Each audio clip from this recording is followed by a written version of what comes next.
बिस्मिल्लाहिर्रहमानिर्रहीम। अस्सलाम वालेकुम। आज हम बना रहे हैं तुरई अचारी, जिसके लिए हमें एक कढ़ाई चाहिए। उसमें हमने आधा कप ऑयल डाल दिया है और इसको गरम करेंगे। इसमें प्याज डाल देंगे, जो कि चॉप प्याज है। इसको हम फ्राई करेंगे, ज़रा नरम हो जाएगी तो इसके बाद हम बाकी के मसाले शामिल करेंगे। ये बहुत क्विक और आसान रेसिपी है, बहुत जल्द बन जाने वाली और आपको इंशाल्लाह पसंद आएगी। दो इसमें मीडियम साइज़ की प्याज चॉप करके डाली है, हम इसको फ्राई कर रही हूँ। प्याज मैंने आधा किलो तुरई के हिसाब से लिए हैं। अगर आप प्याज नहीं डालना चाहते तो कोई आपकी मर्ज़ी है, इसको स्किप भी कर सकते हैं।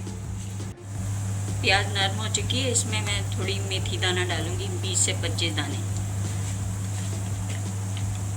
इसी के साथ मैं कलौंजी डाल दूँगी, वो भी 1/4 टीस्पून है। और इसके साथ इसकी बहुत अच्छी खुशबू आएगी तो मैं इसमें लहसुन अदरक डाल दूँगी। बहुत ही अच्छी खुशबू आ रही है।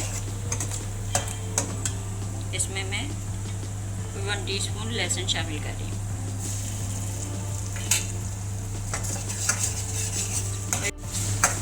इसको मैं अच्छे से फ्राई करूँगी ताकि लहसुन का कच्चापन दूर हो जाए। इसके बाद मैं इसमें बाकी के मसाले शामिल करूँगी। इसमें अब मैं 8-10 कड़ी पत्ते शामिल कर रही हूँ, वो भी इसके साथ फ्राई होंगे। बहुत ही अच्छा फ्लेवर निकल के आएगा। मैं इसमें 2 खाने के चम्मच पानी शामिल करूँगी और मसाले डालूँगी ताकि मसाले जल ना जाएं। 1 टीस्पून नमक है, 1 टीस्पून कुटी हुई लाल मिर्च है, 1/2 टीस्पून हल्दी है।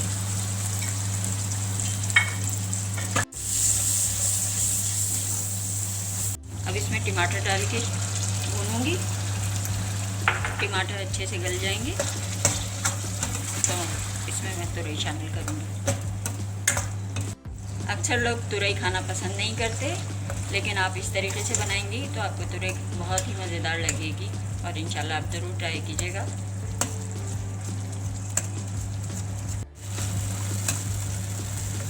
अगर आप इसको भुना हुआ खाना चाहते हैं तो आप भुनी भुनी खाइए। अगर आप थोड़ा सा इसको गीला पसंद करते हैं, आपके घर में थोड़ा शोरबा पसंद किया जाता है, तो इसको हल्का सा 2-3 खाने के चम्मच पानी भी शामिल कर सकते हैं। बहुत अच्छी इसमें मसाला की भुनने की खुशबू आ रही है। टमाटर भी बिल्कुल मैश हो गए हैं। अब मैं इसमें तुरई डाल रही हूँ।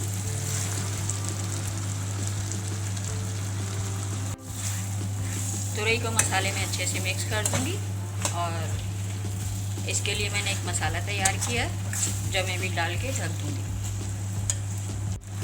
जिस तरह करेले के शुगर वालों के लिए बहुत फ़ायदे हैं, इसी तरह तुरई खाने के भी बहुत फ़ायदे हैं। इसमें मैंने मसाला तैयार किया था, उसमें कुटा हुआ धनिया है 1 टीस्पून, ज़ीरा है 1 टीस्पून और सौंफ भी 1 टीस्पून है। ये मैं शामिल कर दूंगी और मिक्स करूंगी।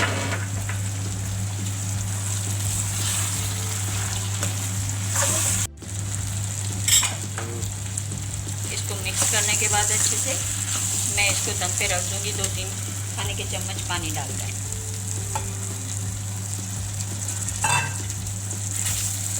इस तरह से मज़ेदार सी तुरई तैयार हो जाएगी। ये 3 हरी मिर्चें मैं डाल रही हूँ साबुत, और इससे टेस्ट भी अच्छा हो जाएगा। और मिर्चें आपको ज़्यादा लगें तो ये भी बैलेंस में आ जाएंगी। मैं इसको ढक दूंगी और इसका फ्लेम स्लो कर दूंगी ताकि ये अच्छे से गल जाए। तुरई अच्छे से भुन भी गई है, गल भी गई है। और अब इसमें थोड़ा सा मैं हरा धनिया मिक्स करूंगी अंदर और इसके बाद डिश आउट कर लूँगी। इस तरीके से आप बनाइएगा तो आपको बहुत मज़ा आएगा। आप ज़रूर ट्राई कीजिएगा। मुझे दुआ में याद रखिएगा। अपना ख्याल रखिएगा। अल्लाह हाफ़िज़।